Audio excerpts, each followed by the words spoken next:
Zulqarnayn, l'homme aux deux cornes, est une figure mystérieuse de la sourate Al-Kahf. Il reçut de Dieu la puissance pour voyager aux extrémités du monde connu. Son nom symbolise sa force et sa domination sur l'Orient et l'Occident. Vers l'ouest, il choisit la voie de la justice devant une source mystérieuse. Vers l'est, il découvrit un peuple exposé à la lumière crue du soleil levant. Entre deux montagnes, un peuple terrorisé par Gog et Magog implora son aide. Il bâtit une muraille colossale de fer et de cuivre pour sceller le passage. Cette barrière tiendra jusqu'à ce que la promesse divine de la fin des temps arrive. Que ce soit Alexandre ou Cyrus, Zulqarnayn reste un modèle de justice et de foi.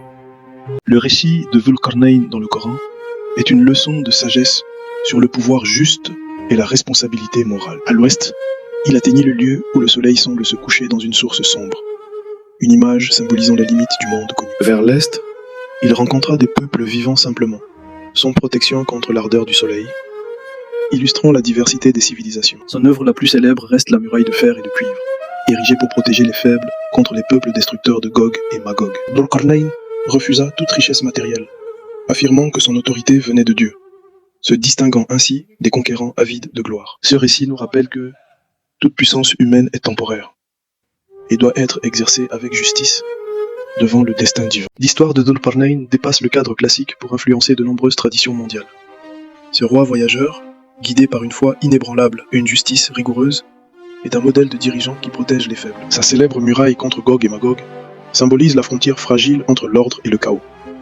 Plus qu'une barrière physique, elle nous rappelle l'impermanence de toute puissance terrestre face au décret divin. Aujourd'hui, sa localisation reste un mystère, et son importance demeure spirituelle.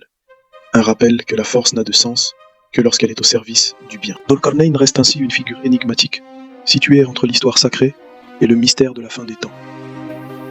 Zulqarnayn était-il un prophète ou un roi pieux? Le Coran ne tranche pas explicitement. Il le décrit comme un souverain juste, doté par Dieu d'une puissance et de moyens exceptionnels pour guider les peuples. Certains voient en lui Alexandre le Grand, malgré des différences religieuses, tandis que d'autres penchent pour Cyrus le Grand. Fondateur de l'Empire perse, Cyrus est célèbre pour sa politique de tolérance et son sens profond de l'équilibre. Au-delà de son identité, son récit montre comment un dirigeant doit utiliser la force, sans tyrannie ni arrogance. Son rôle est de maintenir l'équilibre et de protéger les plus vulnérables contre le retour possible du chaos. Incarner la puissance dans l'humilité, c'est là l'essence de Zulqarnayn, une figure qui continue de fasciner la foi et l'histoire. Un héritage de justice qui traverse les siècles. Zulqarnayn n'était pas un simple explorateur, mais le dirigeant d'un empire structuré et puissant. Pour protéger un peuple isolé de la menace de Gog et Magog, il ne fit pas de simples promesses. Il bâtit une muraille de fer et de cuivre fondu, alliant l'intelligence politique à la maîtrise technique. Cette barrière lisse verrouillait les passages, transformant la géographie en une défense naturelle absolue. Pourtant, le récit enseigne l'impermanence.